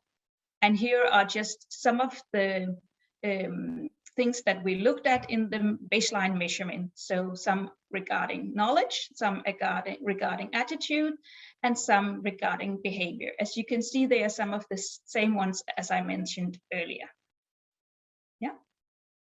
So Trygfonden, the one who, organization and foundation who has paid for this live, they are interested in quite few KPIs, key performance indicators, that is objectives that they would like us to report on. So every year, these are the ones we report on the performance to them. So in terms of outcome objectives, they wanted, we have an objective that minimum 85% of the pupils should know that which age group is the most vulnerable exposed in traffic, and 90% of the pupils should think that the visit was good or very good, and an output objective that minimum 25,000 pupils each year should receive a live visit, and at least 30% of the students in the most affected municipalities, they are primarily in the northern part of Denmark in Jutland, that they should have visits. And then we also have objectives, outcome objectives for follow-up, that is 6 to 12 months after the pupils have experienced a live visit. They are giving a new survey, and here at least 80% should say that they take better care of themselves in traffic, and 80% of them should still know that they belong to the A group, which is most vulnerable in traffic. Apart from this, we also monitor and give information to Trafik on the number and types of accidents for this age group. Of course, we want this to get much fewer. And we also report on some of the other outcome objectives I told you before about, but we don't have specific percentages for this because they're not interested in them. Yeah. Next, please.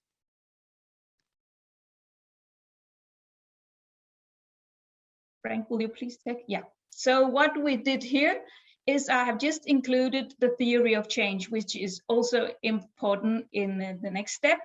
And as you can see here, I unfortunately do not have time to tell you about why this one pager is so important and how you make it.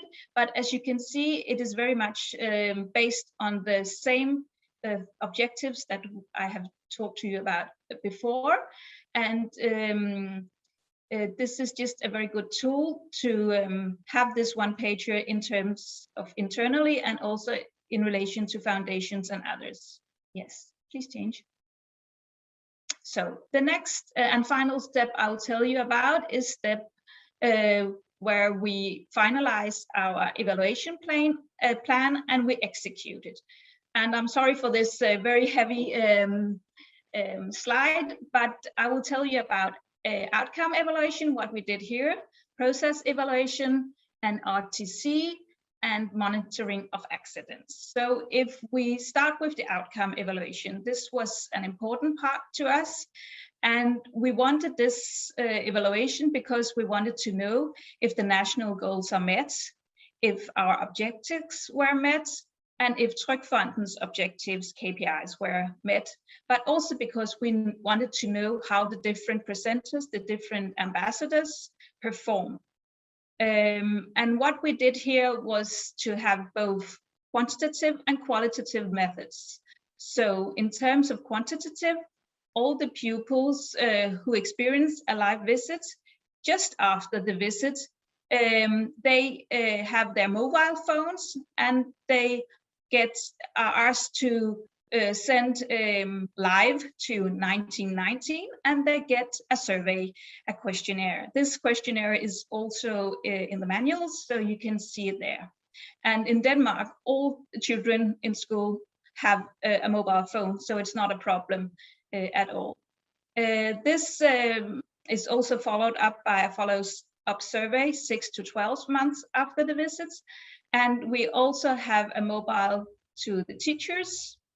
And as was earlier mentioned by Frank, of course, you have to remember in terms of these things and also in terms of qualitative to check with GDPR regulations. So in terms of the qualitative, we did observations of visits and we interviewed pupils after the visit and we interviewed their teachers and we made follow-up interviews with the live presenters.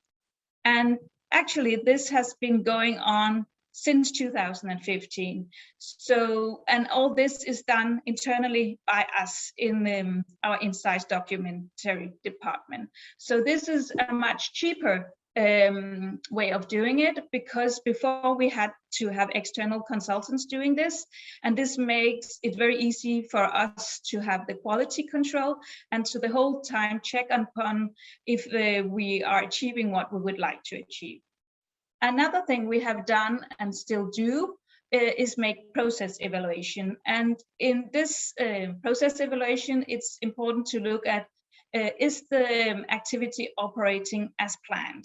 And here we use the 5E model. It is also mentioned in the manual. And here we, for instance, in terms of engaging, look at, are the pupils motivated? Can they use their prior knowledge? In terms of exploring, are the pupils allowed to come up with suggestions on what could have prevented the collision? Explaining, are the pupils allowed to communicate their knowledge? Elaborating, are the pupils allowed to reflect on their own abilities and behavior in traffic? And to come up with their thoughts, feelings, and idea. And evaluating, are the pupils allowed to self-evaluate and ask questions? And how did the presenter answer these? I have also put some other questions that we, for instance, look at. And the way we make the process evaluation is very much qualitative, but also quantitative in terms of getting feedback from the teachers in that survey. Another thing we have done in our evaluation design is to have a RCT, that is a randomized controlled trial. And this was done by professional researchers, VIVE, the Danish Center for Applied Social Science, and they used the control groups and the intervention groups. So it was live schools that had that they wanted a live visits, and they were made into two groups. So some were through trial made to control groups, and others were the intervention group. You can read more about this in the manual. And of course, we also monitor on types of accidents for the age group. And we actually have also done earlier, had an external firm make an economic cost-effective analysis. So if you want more on this, please contact me. Yes. So just a few results. As you can see, I have just highlighted the ones which are green in terms of the objectives for the Trygfonden. One is yellow, and that is the one, it should actually be under the one saying live should visit at least 30% of the students in the 5 most affected municipalities. And this is because it is very difficult for live to get visits in especially one of the municipalities. Yes. Next, please. So I have just summed up a few things. The first one is evaluation should be an integrated part of your activity design. So start already in the manual, step 2. Make an evaluation design that fits your educational activity or material, and include, if possible, both outcome evaluation and process evaluation because they provide different insights. Remember to include a baseline measurement so you can establish what the effect has been afterwards. And if at all possible, do not have people who have made the activity evaluated by themselves, because this causes bias and they may not have the evaluation knowledge and skills. But as Frank also said in the beginning, it's better to do some evaluation than none evaluation if that's what the situation is at your organization. And use the questions and answers in surveys and questionnaires the same, because then you can compare, for instance, what you had achieved in the baseline, in the follow-up, but also do it between teaching materials when they target the same age group, so you can benchmark them in relation to each other and see which material or education activity that performs best. And lastly, do not be afraid of bad results. It is important to get the bad results if they are bad, because then it means that you can change the educational material and do better. Thank you very much. And if you have questions, please be free to write to me. Thank you. Thank you, Lise. I'm sure there will be questions. I already have some on the Q&A box. Maybe the other speakers want to turn on their camera and come on the panel with me. In the meantime, before we start, I have a pre-question to Frank. I sort of know the answer, but I would prefer if he answered that. It's from Charles Goldenbell. Will the manual be available in several languages? Frank. So for the moment, the Learn manual will be made available shortly this afternoon in English. It's quite a large document with 170 pages.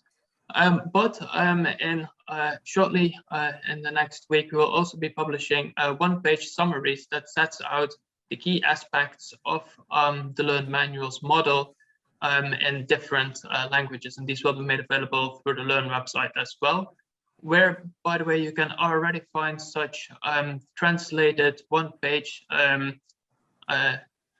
translations of the 17 Learn key principles in several languages are available, as well as thanks to the Norwegian Road Safety Council, the full key principles report in Norwegian. Thank you, Frank. Now, the first question from Charles again on to all the panelists. How important is formal rule knowledge compared to insight and danger recognition? Who wants to go for that?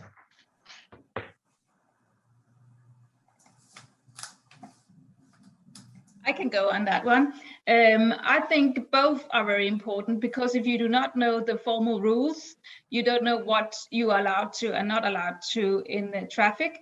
But of course, the other things are just as important also, because when in traffic, you need to know how to react to different situations. Thank you very much, Lise. Anybody else?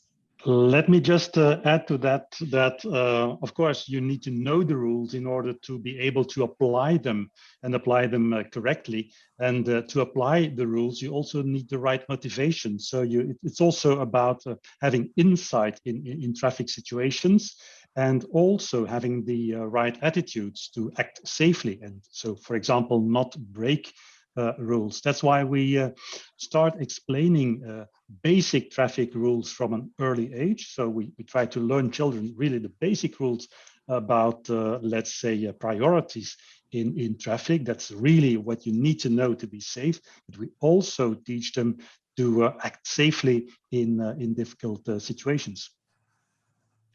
Thank you very much, Werner. Now we have a question from Wilma Slinger, who is also the Dutch Learn panel expert. And it's a question for Alain. Why are you using different behavior change models in the pre and post evaluation? Actually, we didn't. Probably I was not clear, but we use the same questionnaires in the pre-measurement and the post-measurement. The only difference that we had two different questionnaires, one for the youngest ones up to 14 years old. It was a simplified version of the questionnaire of the planned behavior theory. And on the second questionnaire, it was more complete and actually integrate two theories, the planned behavior theory and also the trans-theoretical model. But the questionnaires were exactly the same in both measurements. So I'm really sorry for not being clear, but I think now it's clear. Thank you. Nice, very clear. Thank you very much, Alain. And Jesus Monclus from the MAPFRE Foundation, a question to Werner. Is there a publicly available budget for the training in Flanders, and who is funding these activities? Thank you for that question. Of course, our budgets are publicly available. I can give that. I don't know it by heart at this moment, but I can check it and we'll tell you that. And we are funded so by the Flemish government, Department of Mobility and Public Works. So in fact, we have a global budget, and part of that budget is designed for traffic education materials and the activities we perform. Yeah, I actually continue with another question from Jesus to you that was during your presentation. The accessibility to different languages seems to be an important matter, and Jesus was wondering whether there is an English version of the Flemish traffic education attainment and development goals. Well, there is not at the moment. We don't have an integrated version in English of that document, but we can provide, let's say, a machine translation of it. Of course, the entire document is available at the Flemish Ministry of Education's website, but it's only in Dutch. Okay, well, thank you very much. It's already a good start. Another question from Charles. How does education handle impulsive behavior? Who wants to take it? Can you please repeat the question? Yes. How does education handle impulsive behavior? I'm not an expert in. Oh, sorry, Werner. Go ahead. Thank you. Okay, go ahead. Thank you, Alain. So, well, just one point is that repetition is very important. We see this in young children. We keep repeating the same message over and over again. For example, to young pedestrians, that the line of the curbstone, that's really the line where you should stop as a pedestrian. So never cross this curbstone without stopping and looking and seeing if there's any traffic approaching. So it's really about drilling, I would say, these thoughts. But yeah, in any case, children can be impulsive. You can't predict really the behavior of a young child. So it's equally important for other road users to keep account of this. And whenever you see children on the road or on the pavement, then you should slow down and really take care that they don't just run over the street. Yeah, thank you. We have one question on evaluation, so I guess it will either go to Lise or Alain.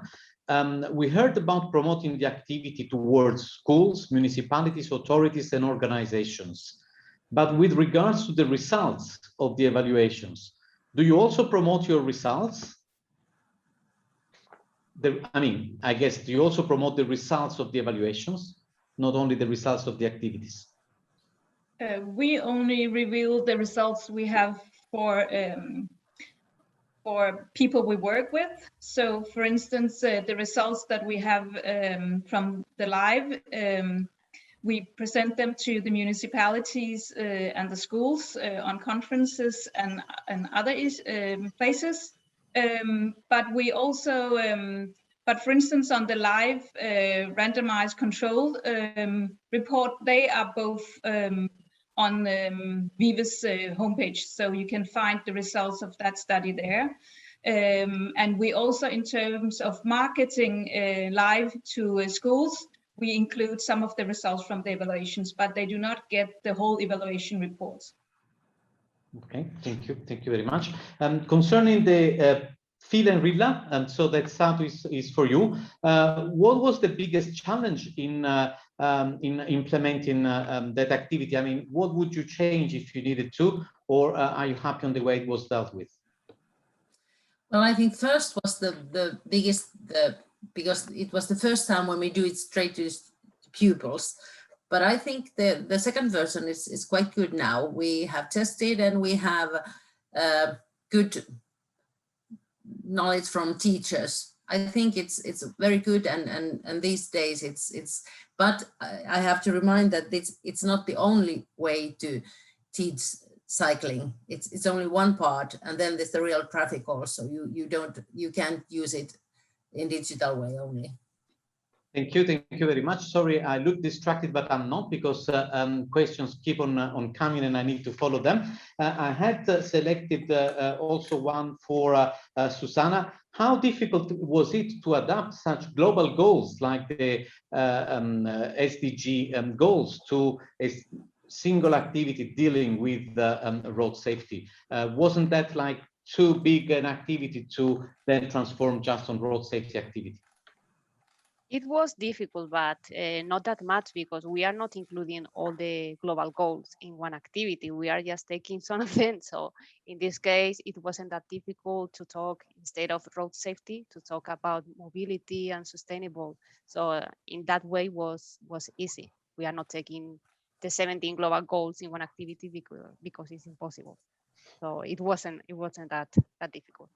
Thank you very much, Susana. I have another question on evaluation. Hiring specialized consultancies to evaluate your activities can be rather expensive, especially if you do not have a budget for that. There are certainly cheaper ways to still evaluate the activity, but what are the things to be careful about when it's your own organization evaluating your activity? I guess it's for Lise or I can reply. As I said, what we do in my organization is that we have a special unit, a special department where we sit.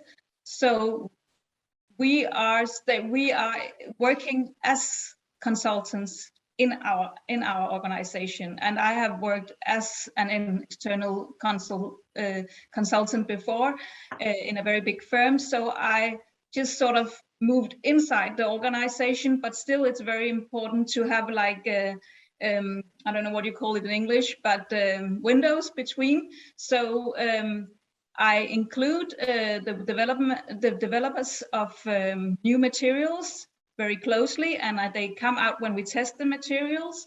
But it's very important that they are not the ones who dictate what we should evaluate. That's my responsibility, but of course I discuss it with them. But they are also interested in knowing if things are not working. So it's just very important that you still sort of have different competences and have it that way. But still, it is important. In this way, you can actually make very cheap evaluations and also pre-tests if you have people in your organization who can do this. And there are several examples of this in the manual.